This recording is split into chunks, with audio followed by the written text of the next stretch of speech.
सारी खबरें शुभ नहीं होती, कुछ मंगल भी होती हैं और जो ना शुभ है ना मंगल है वो करती हैं सावधान। शुभ दिखाने, मंगल बताने और सावधान करने आपके साथ में हूं शुभम सिंह। और आज हम बात कर रहे हैं नेपाल की, जहां इस वक्त बदलाव की जबरदस्त बयार है, आंदोलन का तूफान है और सवाल है कि इस तूफान की वजह से क्या नेपाल में भी तख्ता पलट होने वाला है। आज आपको बताएंगे कि पिछले कुछ दिनों से काठमांडू में क्यों घमासान मचा है। लंबे संघर्ष के बाद नेपाल लोकतंत्र और गणतंत्र बना था, हिंदू राष्ट्र की जगह उसे धर्मनिरपेक्ष देश बनाया गया, पर ऐसा क्यों है कि अब हजारों की तादाद में राजशाही के समर्थक पुरानी व्यवस्था लागू करना चाहते हैं? क्यों राजा पसंद आने लगा है और वो फिर हिंदू राष्ट्र की मांग कर रहे हैं? 2 दिन के जबरदस्त घमासान के बाद काठमांडू में अभी हालात काबू में हैं, लेकिन 3 अप्रैल का अल्टीमेटम दिया गया है। हो सकता है कि उसके बाद प्रदर्शन फिर शुरू हो। आज आपको इस आंदोलन की हर तस्वीर दिखाएंगे, समझेंगे कि लोगों में आखिर इतना गुस्सा क्यों है। और शुरुआत करते हैं काठमांडू की हैरान करने वाली तस्वीरों के साथ। आमतौर पर शांत रहने वाले नेपाल में शुक्रवार को जबरदस्त विरोध प्रदर्शन हुआ। राजशाही की बहाली की मांग कर रहे लोगों को जब रोकने की कोशिश हुई तो भीड़ बेकाबू हुई और फिर जमकर हिंसा हुई। हालात ऐसे हो गए कि पुलिस के साथ सेना को भी मोर्चा संभालना पड़ा। इस हिंसा में बेहिसाब लोग और पुलिस वाले घायल हुए हैं। सख्ती के बाद फिलहाल माहौल शांत है, लेकिन ये शांति कब तक है कोई नहीं जानता, क्योंकि लोगों में गुस्सा है। राजशाही के समर्थक हर हाल में पूर्व राजा ज्ञानेंद्र की वापसी चाहते हैं। देखिए काठमांडू से हमारी एक्सक्लूसिव रिपोर्ट।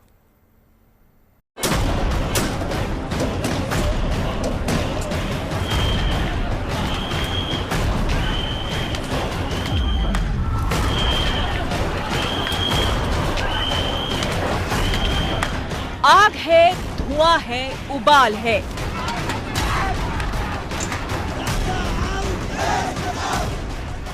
तनी हुई मुट्ठियां, चेहरों पर आक्रोश। बरसों बाद नेपाल में फिर बवाल है। ये तस्वीरें पिछले दिनों की हैं। अभी हालात बेहतर हैं, पर इस घमासान को देखकर समझा जा सकता है कि नेपाल किस तरह सुलग रहा है। और अभी इस वक्त काठमांडू की सड़कों पर एक बार फिर से जो राजा के समर्थक हैं वो सड़कों पर निकले हैं। उनके पार्टी जो राष्ट्रीय प्रजातांत्रिक पार्टी है उसके समर्थक सड़कों पर निकले हैं और मांग कर रहे हैं कि शुक्रवार को जो संघर्ष देखने को मिला था, जिसमें उनके कई नेताओं को जो है वो चोटें आई थी और कई नेता जो है 100 से ज्यादा उनकी गिरफ्तारी हुई थी, उनके रिहाई की मांग कर रहे हैं। उनके ऊपर जो केस लगाए गए थे वो केस वापस लेने की मांग कर रहे हैं और लगातार इनकी मांग है कि राजशाही जो है वो वापस आनी चाहिए, उसको लाना चाहिए और हिंदू राष्ट्र का दर्जा जो नेपाल से 2008 में छीन लिया गया था और नेपाल को धर्मनिरपेक्ष राज्य देश जो है वो घोषित किया गया था, उसको लेकर जो है लोगों की नाराजगी जो है वो साफ तौर पर नजर आ रही है। 16 साल पहले काठमांडू और पूरे देश में ऐसा ही तूफान था। तब राजा को हटाने के लिए सड़कों पर ऐसा ही जुनून नजर आया था। वो साल 2008 था। उसके बाद अच्छा खासा वक्त गुजर चुका है। नेपाल लोकतंत्र और गणतंत्र को अपना चुका है। यहाँ धर्मनिरपेक्ष संविधान लागू है, मगर अचानक जैसे समय की सुई पीछे चलने लगी है। नेपाल में एक बार फिर राजशाही वापस लाने और देश को हिंदू राष्ट्र बनाने की मांग ने जोर पकड़ लिया है। पिछले कुछ दिनों से जो भीड़ पुलिस और सेना से टक्कर ले रही है, वो देश के चुने हुए प्रधानमंत्री को देखना नहीं चाहती। जिस राजशाही को इतिहास में दफन मान लिया गया था, ये लोग उसके लिए जान दांव पर लगाने को तैयार हैं, गोली खाने को तैयार हैं।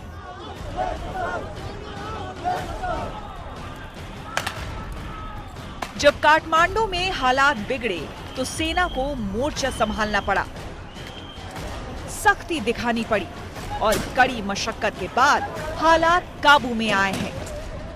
फिलहाल शांति है, मगर ये तूफान के पहले का सन्नाटा भी हो सकता है, क्योंकि राजशाही समर्थकों ने सरकार को 3 अप्रैल तक का अल्टीमेटम दिया है। यानी अभी नेपाल में बहुत कुछ होने की आशंका है। सवाल है कि नेपाल में अचानक ऐसे हालात क्यों बने? हजारों की तादाद में लोग सरकार के खिलाफ क्यों हो गए? और क्या अब नेपाल हिंदू राष्ट्र बनने की तरफ बढ़ चला है? असल में नेपाल में जो कुछ हो रहा है उसकी भूमिका पहले ही तय हो गई थी। फरवरी में पूर्व राजा ज्ञानेंद्र ने नेपाल की जनता से समर्थन मांगा। 9 मार्च को जब वो पोखरा से काठमांडू पहुंचे थे तो उनके स्वागत में हजारों की भीड़ इकट्ठा हो गई थी। इसके बाद जब भी वो जनता के बीच आए तब लोगों ने उन्हें सपोर्ट किया और इसके कुछ दिनों के बाद ही जनता राजा और हिंदू राष्ट्र की वापसी की मांग को लेकर कुछ इस तरह सड़कों पर उतर आई।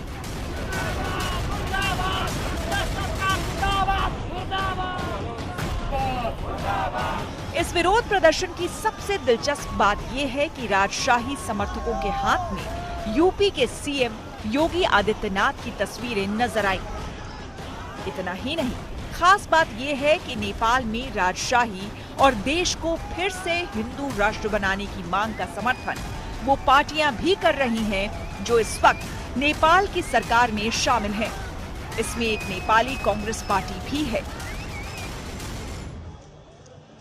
संविधान जो है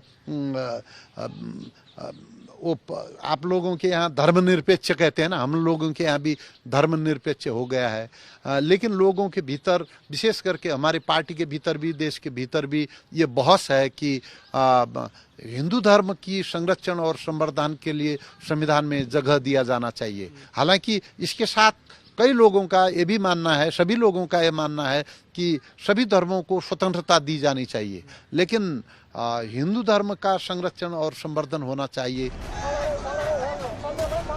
कहने की जरूरत नहीं कि इस वक्त नेपाल में बदलाव की जबरदस्त बयार है। लोग जब सड़कों पे उतरे तो सरकार ने सख्ती दिखाई। सख्ती हुई तो भीड़ बेकाबू होती चली गई। जमकर तोड़फोड़ हुई, आगजनी हुई, राजनीतिक पार्टियों के दफ्तरों को निशाना बनाया गया और सेना और पुलिस से जबरदस्त झड़प हुई। शुक्रवार को जब हिंसक झड़प हो रही थी राजशाही के समर्थकों और पुलिस के बीच में, उसके बाद एक राजनीतिक दल का कार्यालय भी इसकी चपेट में आया। दरअसल ये राजनीतिक दल जो है पूर्व प्रधानमंत्री माधव कुमार नेपाल का है और इस पार्टी का नाम दरअसल है एकीकृत समाजवादी पार्टी और पार्टी का दफ्तर आपको हम यहाँ दिखा रहे हैं। ये देख सकते हैं, ये पूर्व प्रधानमंत्री की पार्टी एकीकृत समाजवादी पार्टी का दफ्तर है और ये किस तरीके से उपद्रवियों के निशाने पर आया था आपको हम यहाँ तस्वीरें दिखा सकते हैं। देखिए किस तरीके से यहाँ पर इस बिल्डिंग में तोड़फोड़ की गई थी और हम आपको इस तरफ भी ले चलते हैं और दिखाने की कोशिश करते हैं कि किस तरीके से आप देखिए यहाँ पर कितने यहाँ पर आगजनी भी की गई थी और जितने सारे बैनर, पोस्टर्स, किताबें जो थी इस पार्टी दफ्तर में, इसको जो है पूरी तरीके से यहाँ पर जला दिया गया था। तिनकुने में विरोध प्रदर्शन के दौरान हुई झड़पों में 2 लोगों की मौत हो गई और कई घायल हो गए। राजशाही को वापस स्थापित करने को लेकर सभा चल रही थी और उसके बाद ही सभा जब समाप्त हुई तो उसके बाद जो यहाँ समर्थक आए थे, राजा के समर्थक, राजशाही के समर्थक, वो उग्र हो गए और सबसे पहला जो उनका निशाना बना वो ठीक इस कुनकुने मैदान के सामने, आपको हम तस्वीरें दिखा रहे हैं, आप ये रोड के इस पार जो ये बिल्डिंग आप देख रहे होंगे, ये दरअसल ये बिल्डिंग आप देख सकते हैं किस तरीके से बुरे हाल में ये बिल्डिंग है। पूरी तरीके से यहाँ पर आगजनी की गई थी, पूरी तरीके से ये बिल्डिंग जो है वो जलकर खाक हो चुका है और दरअसल सबसे पहला जो निशाना बना राजा के समर्थकों का वो था, यही बिल्डिंग था जिसे पूरी तरीके से आग के हवाले कर दिया गया था। हालात बिगड़े तो काठमांडू में कर्फ्यू लगाना पड़ा। बेशक सेना ने भीड़ को नियंत्रित कर लिया है, मगर मुद्दा खत्म नहीं हुआ। हाँ, सरकार का रुख कड़ा है। प्रधानमंत्री ने पूर्व राजा ज्ञानेंद्र को षड्यंत्रकारी गतिविधियों के लिए जिम्मेदार माना है। साफ कहा है कि अगर वो दोषी पाए गए तो उन्हें सजा का सामना करना पड़ेगा। साफ है कि नेपाल सरकार प्रदर्शनकारियों को ताकत से रोकने का मन बना चुकी है, लेकिन इतने भर से ये नाराजगी खत्म नहीं होने वाली। काठमांडू से रोहित कुमार सिंह के साथ bureau report, good news today. वैसे तो पिछले कुछ साल से राजशाही समर्थक प्रदर्शन करते रहे हैं, राजा को वापस सत्ता देने की मांग उठती रही है, मगर 2008 के बाद से ये पहली बार है जब काठमांडू में ऐसा हिंसक प्रदर्शन हुआ हो।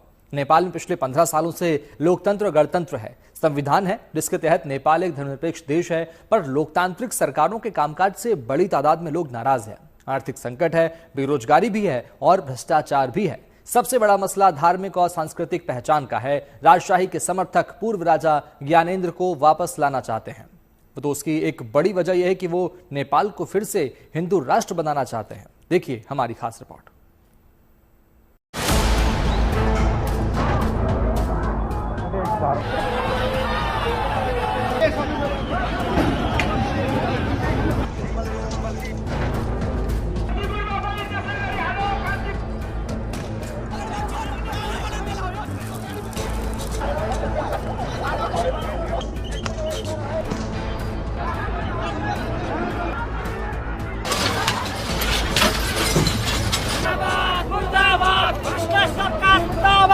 ये भीड़ सेना से टकराने के लिए तैयार है, आंसू गैस के गोले और रबड़ की गोलियां झेलने को तैयार है। जान दांव पर लगाने से गुरेज नहीं। सवाल लाजमी है कि ये राजशाही से लगाव है या फिर मौजूदा सरकार से बेहिसाब नाराजगी। वैसे तो पिछले कुछ वर्षों से राजशाही की बहाली के लिए आंदोलन होते रहे हैं, मगर पिछले एक महीने से ये आंदोलन ज्यादा तेज है।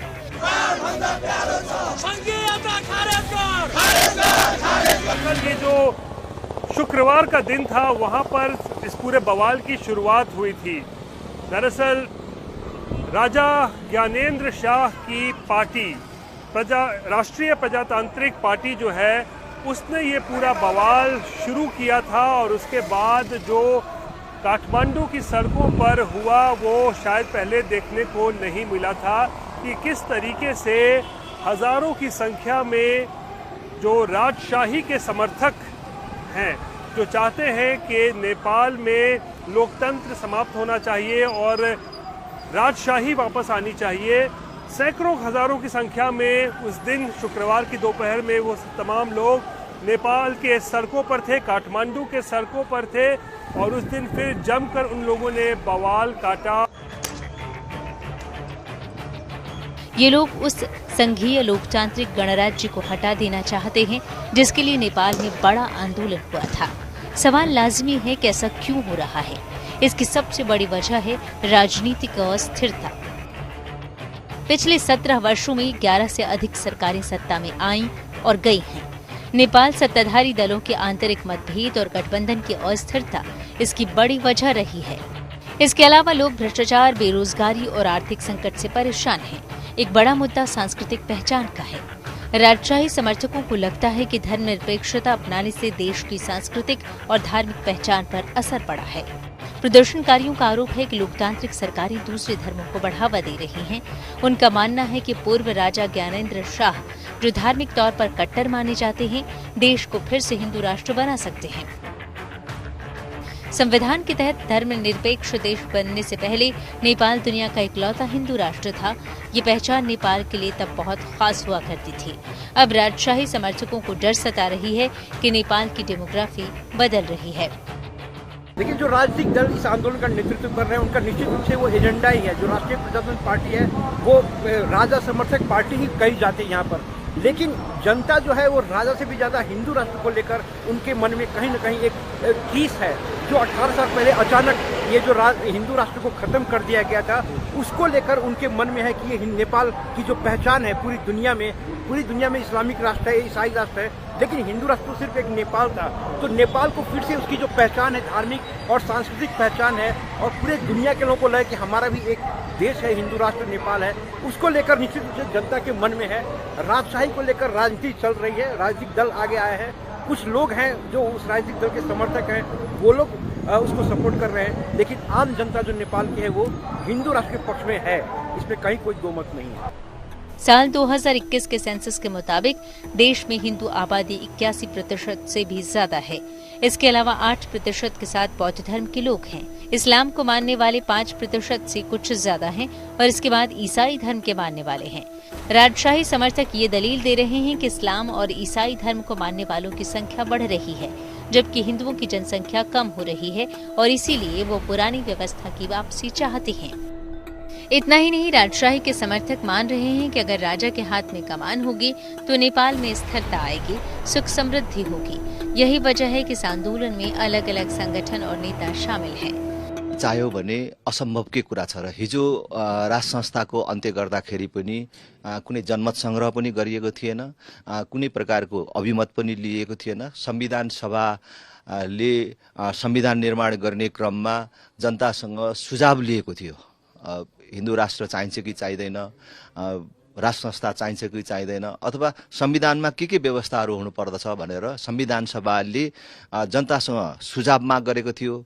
तर लाखौं जनताले सुझाव दिएको थियो कि नेपालमा हिन्दू राष्ट्र हुनैपर्छ, राज संस्था हुनैपर्छ भनेर भनेको थियो। तर जनताको त्यो सुझावलाई कार्यान्वयन गर्ने कुरा त परे होस्, त्यसलाई चाहिँ अध्ययन गर्ने कामसम्म पनि नगरिकन जबरजस्त ढंगले राज संस्थाको अन्त्य गरियो र अहिले पनि नेपालमा बहुसंख्यक जनता राज संस्था हिन्दू राष्ट्रको पक्षमा छन्, संघीयताको विपक्षमा छन्। र हामीले अहिलेको दलहरूलाई के भनिराखेका छौं भने हिजो तपाईहरुले जुन निषेधको बाटोबाट राज संस्था र हिन्दू राष्ट्र सनातन परम्परालाई अन्त्य गर्ने काम गर्नुभयो, त्यो हाम्रो 2 दशकको अभ्यासले मुलुकको लागि हितकर छैन भन्ने कुरा प्रमाणित। बेशक 2006 के जन आंदोलन ने लोकतंत्र की राह खोली, लेकिन शिकायत है कि बाद की सरकारों ने विकास, शिक्षा, स्वास्थ्य और बुनियादी ढांचे के लिए ज्यादा काम नहीं किया। यही नाराजगी इस आंदोलन से आम लोगों को जोड़ रही है। जन आंदोलन बड़ा हो रहा है। बात सिर्फ काठमांडू की नहीं है, बल्कि इसमें युवा, किसान और मध्यम वर्ग के लोग शामिल हैं, जिनको उम्मीद है कि राजशाही उनकी समस्याओं का समाधान हो सकती है। हालांकि राजशाही की वापसी आसान नहीं, क्योंकि संविधान बदलना होगा, मगर राजा ज्ञानेंद्र की पार्टी को उम्मीद है कि जनता चाहे तो राजशाही मुमकिन है।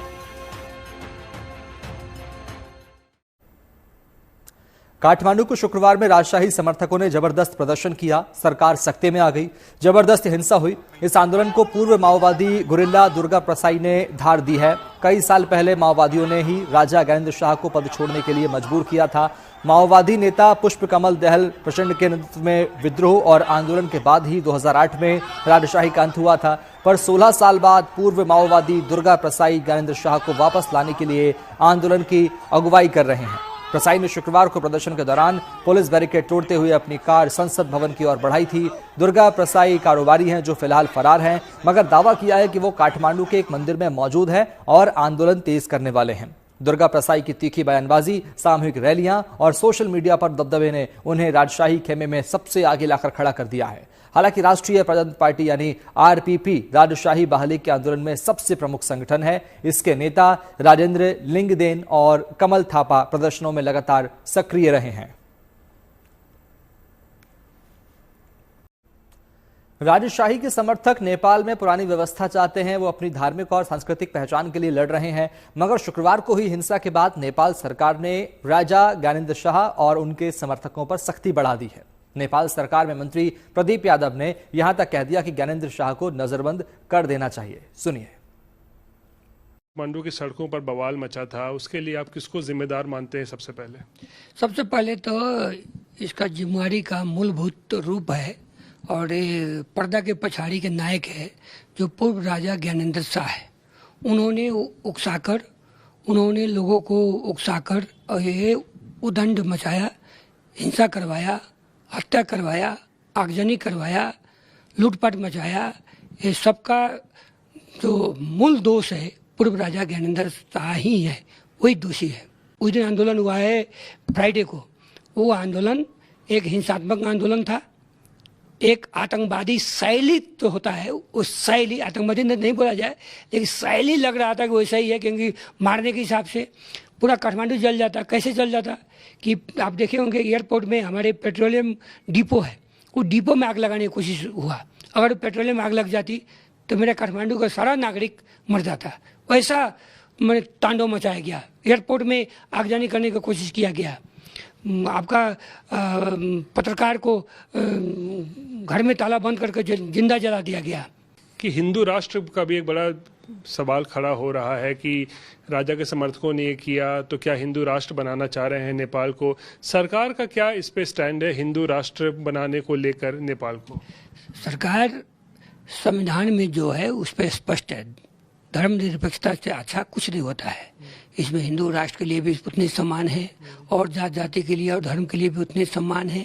इसीलिए सरकार अपना संविधान के प्रति एकदम ही स्टैंड है, इसमें इफ वोट नहीं है। ठीक है। और रही गल की हिंदू राष्ट्र का जो बात आप कह रहे हैं, कोई हिंदू राष्ट्र का मुद्दा वहाँ नहीं था। जो लोग आए थे वो हिंदू राष्ट्र का मुद्दा बोल के नहीं आए थे। वो लूटने के मनसा से आए थे, डकैती करने के मनसा से आए थे, हिंसा फैलाने के मानसिकता से आए थे, हत्या करने के मानसिकता से आए थे। इसीलिए वहाँ पर जो भी लोग आए थे वो लोग कोई हिंदू राष्ट्र का मुद्दा एजेंडा लेकर नहीं आए थे। क्या राजशाही कभी वापस आएगी अब नेपाल में? वो असंभव, कभी संभव नहीं है, एकदम असंभव है, संभव ही नहीं है।